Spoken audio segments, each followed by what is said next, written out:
Olá pessoal do Café com Leitura e você, vamos agora dar início ao capítulo de número 10. Jesus ofendeu alguns por obedecer ao seu pai, mas nunca causou uma ofensa a fim de defender seus próprios direitos. Não julguemos mais uns aos outros, pelo contrário, tomai o propósito de não tropeçar ou escandalizar o vosso irmão. Romanos 14:13. Acabamos de ver como Jesus ofendeu muitos durante suas viagens e ministração. Parece que em quase todos os lugares onde foi, as pessoas se sentiram ofendidas. Neste capítulo, desejo analisar o lado irreverente disso. Jesus e seus discípulos tinham acabado de retornar de Cafarnaum. Haviam completado um circuito ministerial e voltaram para um curto e necessário descanso. Se havia algum lugar que pudesse ser considerado a base para seu ministério, Cafarnaum era esse lugar. Enquanto estava lá, Simão Pedro foi abordado pelos oficiais responsáveis por coletar as taxas do templo. Não paga o vosso mestre as 2 dracmas? Mateus 17:24. Pedro respondeu que sim e voltou a conversar com Jesus. Jesus se antecipou à pergunta do coletor de impostos e perguntou a Simão Pedro: Simão, que te parece? De quem cobram os reis da terra impostos ou tributos? Um dos seus filhos ou dos estranhos? Respondeu Pedro: dos estranhos. Jesus lhe disse: logo estão isentos os filhos. Mateus 17:24. Jesus argumenta com Pedro que os filhos estão isentos. Eles não são responsáveis pelas taxas. Aproveitam os benefícios delas, mas vivem no palácio, o que é sustentado pelas taxas. Os filhos comem à mesa do rei e vestem roupas reais, tudo mantido pelas taxas. Eles estão isentos e são sustentados. Esse oficial recebeu a taxa do templo. Mas quem era o rei ou o dono do templo? Em honra de quem ele foi construído? A resposta: Deus, o Pai. Pedro havia acabado de receber a revelação de Deus, que Jesus era o Cristo, o Filho do Deus vivo. Baseando-se nisso, Pedro perguntou: se sou filho daquele a quem pertence o templo, então não estou isento de pagar a taxa? Certamente ele seria isento. Seria totalmente justificado em não pagar a taxa. Mesmo assim, Jesus responde a Simão Pedro: mas, para que não os escandalizemos, vai ao mar, lança um anzol, e o primeiro peixe que fisgar, tira-o, e abrindo-lhe a boca, acharás um estáter. Toma-o e entrega-lhe por mim. Mateus 17:27. Ele acabara de provar sua liberdade, mas para não escandalizar, ele disse a Simão Pedro: vamos pagar-lhe. Era outra confirmação da sua liberdade quando instruiu a Pedro que fosse pescar e pegasse o primeiro peixe. Em sua boca acharia uma moeda. Deus, o Pai, até mesmo providenciara o dinheiro da taxa. Jesus é o Senhor da terra. Ele é o Filho de Deus. A terra e o que nele há foram criados por ele e estão sujeitos a ele. Assim, sabia que o dinheiro estaria na boca do peixe. Não teria de trabalhar por aquele dinheiro porque era o filho. E mesmo assim, decidiu pagar para não escandalizar. Este é o mesmo Jesus que vimos no capítulo anterior, escandalizando as pessoas sem pedir desculpas. Ele provou que estava isento da taxa do templo, mas disse: para que não os escandalizemos, vá e pague. Parece haver alguma inconstância. Será? Nossa resposta encontra-se no próximo versículo. Naquela hora, aproximaram-se de Jesus os discípulos, perguntando: quem é, porventura, o maior no reino dos céus? E Jesus, chamando uma criança, colocou-a no colo deles e disse: em verdade vos digo que, se não vos converterdes e não vos tornardes como crianças, de modo algum entrareis no reino dos céus. Portanto, aquele que se humilhar como essa criança, esse é o maior no reino dos céus. Mateus 18, do 1 ao 4. A expressão-chave aqui é quem se humilhar. Logo a seguir, Jesus desenvolve essa afirmação dizendo: quem quiser tornar-se grande entre vós, será esse o que vos sirva. tal como o Filho do Homem, que não veio para ser servido, mas para servir e dar a sua vida em resgate por muitos. Mateus 20, 26 ao 28. Que afirmação!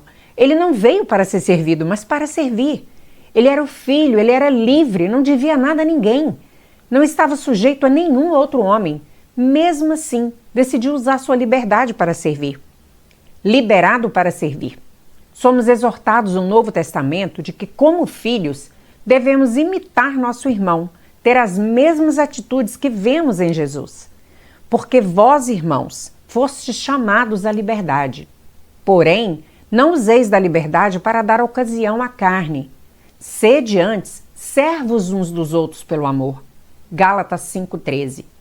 Uma outra palavra para liberdade é privilégio. Não devemos usar nossa liberdade ou privilégios como filhos do Deus vivo para nossos próprios interesses. A liberdade é usada para servir aos outros. A liberdade é em servir e cativeiro na escuridão. O escravo é aquele que precisa servir, mas o servo é aquele que vive para servir. Vejamos algumas diferenças entre a atitude do servo e do escravo. O escravo precisa, o servo tem oportunidade. O escravo faz o mínimo requerido, o servo alcança um potencial máximo. O escravo anda em uma milha, o servo anda uma milha extra. O escravo se sente roubado, o servo dá. O escravo é cativo, o servo é livre. O escravo luta por seus direitos, o servo abre mão dos seus deveres, dos seus direitos. Já vi muitos crentes servirem com atitude de ressentimento. Dão amargura e reclamam quando pagam os impostos. Eles ainda vivem como escravos de uma lei da qual foram libertos. Permanecem escravos em seu próprio coração. O mais alarmante é que esta lei é feita a partir do Novo Testamento. Eles não possuem o espírito dos mandamentos que Jesus deu. Não perceberam que foram liberados para servir. Dessa forma, continuam a lutar por seus próprios interesses e não pelos interesses dos outros. Paulo nos dá um exemplo vívido de confronto com essa atitude nas cartas aos Romanos e Coríntios. A liberdade para esses crentes foi desafiada pela comida. Paulo começa exortando-os: acolhei o que é débil na fé, não, porém, para discutir opiniões.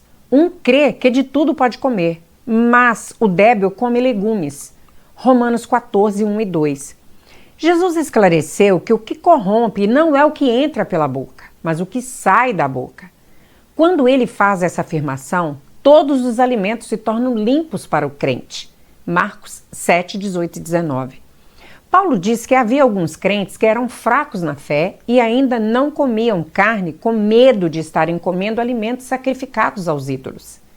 Embora Jesus tivesse abordado o assunto, essas pessoas não comiam carne com a consciência limpa.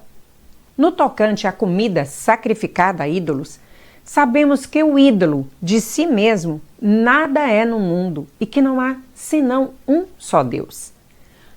Todavia, para nós há um só Deus, o Pai, de quem são todas as coisas e para quem existimos, e um só Senhor, Jesus Cristo, pelo qual são todas as coisas, e nós também por ele.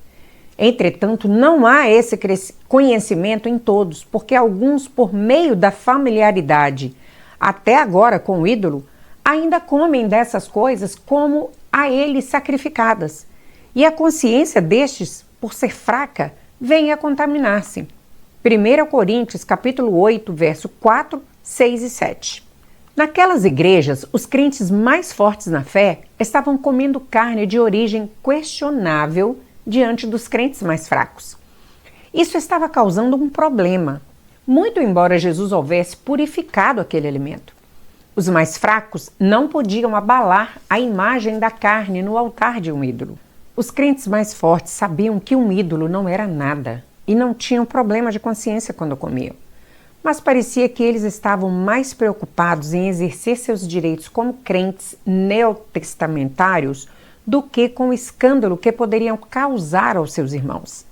Sem perceber, colocaram uma pedra de tropeço no caminho dos irmãos mais fracos. Essa atitude não está presente no coração do servo. Veja como Paulo se dirige a eles. não nos julguemos mais uns aos outros. Pelo contrário, tomai o propósito de não pôr de tropeço ou escândalo ao vosso irmão. Porque o reino de Deus não é comida nem bebida, mas justiça e paz e alegria no Espírito Santo. Romanos 14, do 13 ao 17. Ele estava dizendo, vamos nos lembrar do que o reino realmente é formado. Justiça, paz e alegria no Espírito Santo.